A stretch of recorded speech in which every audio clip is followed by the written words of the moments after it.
आपको ये फैसल भाई में ये ब्रेक के लिए कहा जा रहा है, मैं एक ब्रेक, लेकिन सर बात ये है कि आप समझ लें कि एक फॉर्मल वॉर होती है, उस फॉर्मल वॉर का इंतजार नहीं हम कर रहे, हमारे ऊपर वैसी वॉर इंपोज हुई हुई है। सर आप ब्रेक ले लें, मैं उसके बाद आपको पोजीशन बता देता हूं, आप एक ब्रेक ले लें, उसके बाद बात कर लें। फिक्रा कह दूं मुझे जी आमिर साहब, क्या फिक्रा कहना आपने?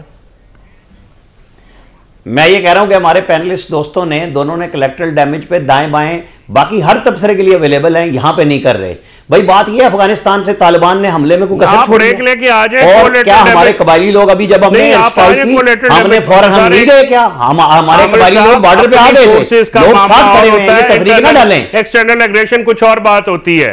नहीं ये बयानात की बात कर रहे हैं ना, तो और तालिबान ब्रेक से वापस आकर अतर साहब का सवाल छोड़े जा रहा हूं। नहीं मरवा सकते।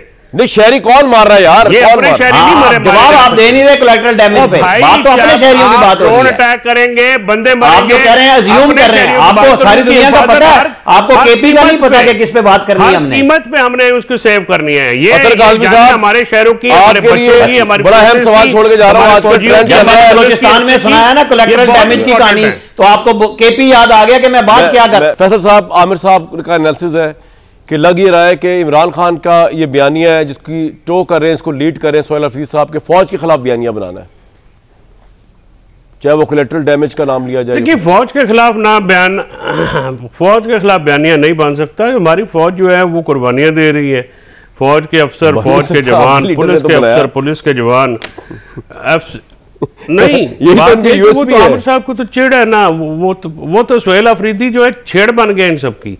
आमिर भाई तो खैर हौसले वाले आदमी हैं।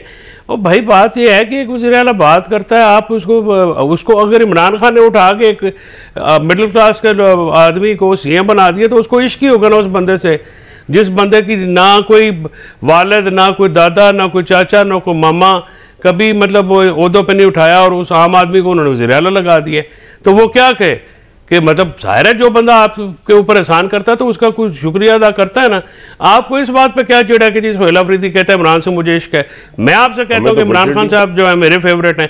आपको इस बात पे, आपको इस पे कोई मर्चे तो नहीं लगनी चाहिए। गुजारिश ये है, मुझे तो कोई चिड़ नहीं है, आप आमिर साहब से पूछिए तो मुझे नहीं पता, वो जवाब दे देंगे अपनी बारी पे, मुझे तो कोई चिड़ नहीं है भाई इस बात में। नहीं इमरान खान मेरा हीरो है जनाब, क्रिकेट में मेरा हीरो है, मैं तो हमेशा उसका एडमायरर हूं क्रिकेटर के तौर पे।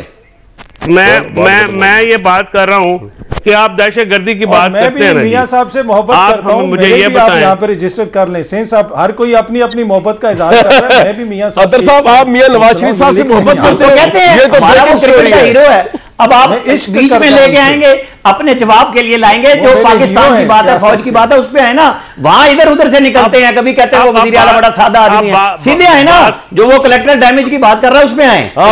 आप दोनों सीधे आए, फैसल चौधरी साहब। यार आप मुझे बताएं कोलैटरल डैमेज, आपको भाई कोलैटरल डैमेज का मतलब ये होता है कि जो आम शहरी इस जंग में मारे जाते हैं, अगर वो उसमें आते हैं तो जिस कार्रवाई में मारे जाते हैं उसका एक नुकसान होता है। आप हमें पता कोलैटरल डैमेज क्या होता है, हम ये कह रहे हैं इसको इतना नेगेटिवली उठाने की क्या जरूरत है, इसको वॉर क्राइम कहा जा रहा है, उन अफसरों के खिलाफ कार्रवाई करेगा, how dare he Imran Shah साहब, जंग है यार, इमरान शाह साहब साढ़े। और भाई मेरी बात सुने, ये जिन लोगों के वहां पे बच्चे इसमें आ जाते हैं उनसे जाके बात करें ना आप। यार वो दहशतगर्द इस लेवल पे लेके आते हैं, हम थोड़ी लेके आते हैं। और भाई दहशतगर्द इस लेवल पे आप क्यों लेके आते हैं, मुझे बताएं। यहाँ पे दहशतगर्द अंदर कैसे आते हैं?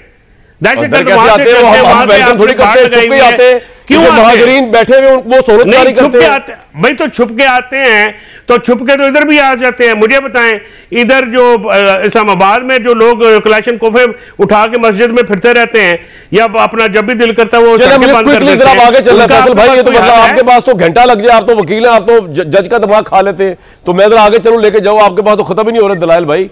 कमर चीमा साहब, ये क्या कोलैटरल डैमेज की ड्रामेबाजी है भाई, जरा ये समझाए जरा, ये क्या है ये, और क्या सिचुएशन है केपी में उसको लेकर? ड्रामेबाजी नहीं है, हकीकत है भाई, जाके बात यार मैं तो उससे सवाल कर रहा हूं यार।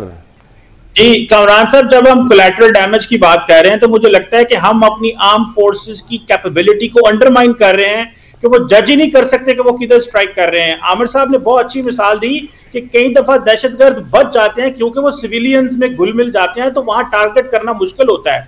तो एक तो ये बात है। दूसरा, जब इस तरह का नैरेटिव आता है तो बेसिकली हम तालिबान को स्ट्रेंथन करते हैं, हम तालिबान को मौका देते हैं कि हमारे अंदर दरारें हैं, वो इस चीज का एडवांटेज। इमरान साहब का तो ये फेवरेट शुगल रहा है, तो ये तालिबान को सपोर्ट करना। कमर साहब से मैं एक सवाल पूछना चाह रहा हूं, जी करें, आपकी जंग जो है टीटीपी के साथ है या तालिबान के साथ है? अब तो हमारे सबके साथ है मेरे भाई, गवर्नमेंट ट्वीट करते हैं या जो सरकारी करे उनके साथ भी है।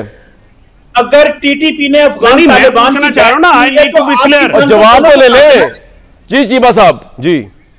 सर मैं कह रहा हूं अगर टीटीपी ने अफगान तालिबान की बात की हुई है तो आपकी जंग तो दोनों के साथ है ना। हाँ, अगर अफगान बल्कि वो तीसरा वो जो बैठा हुआ है पीछे प्लेयर असल वो ओवर एक्टर इंडिया, तो एक तो ये चीज है, हम ये तालिबान इस चीज का एडवांटेज उठाते हैं जो हमारे दरमियान तकसीम है। पॉइंट आ गया जी। बात ये है हम लगता है कि टीटीपी को स्पेस दे रहे हैं ऐसी बातें करके, उनकी रिट कायम करवा रहे हैं ऐसी बातें करके।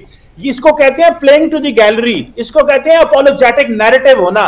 देखें ये इस बात को ये कहना कि जनाब तो इसका मतलब है कि जो 50 साल से हमारी पॉलिसी थी वो गलत थी, तालिबान के साथ फैसल भाई किसी और टाइम पे उस पॉलिसी को आप और मैं मिलकर रो लेंगे, उसका कुल भी पढ़ लेंगे, चेलम भी कर लेंगे। हम हालत जंग में आप रो रहे हैं कि पहले हमने गलतियां किया, हमारे वो हमने ये कौन लेके आए? मैं तो हैरान हूं वैसे नेशनल मीडिया पे क्या बातचीत चल रही है। ड्रग्स यहाँ पे आ गई, वेपन यहाँ पे आ गया। ओ भाई वो गलती हो गई, लेकिन हमने अपना मुल्क भी तो बचाया था। 3 साल बाद एक बंदा आए, नई पॉलिसी ले आए। आप मतलब बंदे जो हैं वो इस तरह से मरवाए जा रहे हैं। 50 साल से आप पॉइंट आ गया जी आपका। आज वो कह रहे हैं कि आमिर साहब तो हम उस वक्त जब आप वफाकी हुकूमत और इन जालिमों को ना सपोर्ट करो, फैसल साहब भी आज बोलने दे रहे, पता नहीं आज लगता है आप छलांगे मार के पकड़े डाल के। आज प्रैक्टिस नहीं की फैसल भाई ने, आज ये सारा काम इधर ही करेंगे जी। कबर चीमा साहब क्विकली बोले, मैंने जाना फिर अतर साहब और आमिर साहब की तरफ, जल्दी जी। मैं तो कहूंगा ये प्लेइंग टू द गैलरी है, टीटीपी को स्पेस देना है, तालिबान के नैरेटिव को मजबूत करना है और अपनी आर्म फोर्सेस की कैपेबिलिटी को अंडरमाइन करना है। 50 साल नैरेटिव बना के तो आज आप एक दिन में कर रहे हैं।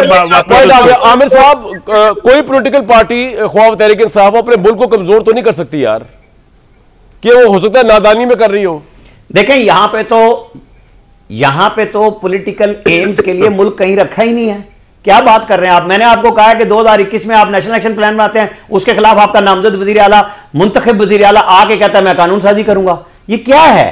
मतलब ये समझने की बात है ना कि हमारे लोग यहां बैठ के डायरेक्ट बात ही नहीं करते, इधर घूम जाएंगे उधर घूम जाएंगे, लेकिन कोलैटरल डैमेज के ऊपर इस तरह नहीं है। $1 बिलियन हमारी फौज निशाना बना रही है अपने लोगों को। इंतहाई मजबूरी में भी लोगों को जाने दिया जाता है, सामने देखते हुए लाइव वीडियो ट्रांसमिशन पे आ रहा होता है हमारे पास इन लोगों ने कार्रवाई की, ये फलानी जगह, हमारे पास सारे एविडेंस है। अतर साहब प्राइम मिनिस्टर और क्या करे, सब कुछ तो कर रहे हैं, वो वन मैन शो हुआ हुआ है इस वक्त। अतर काज़मी साहब, सोहेल साहब क्यों नहीं आते ऑन बोर्ड होते गवर्नमेंट?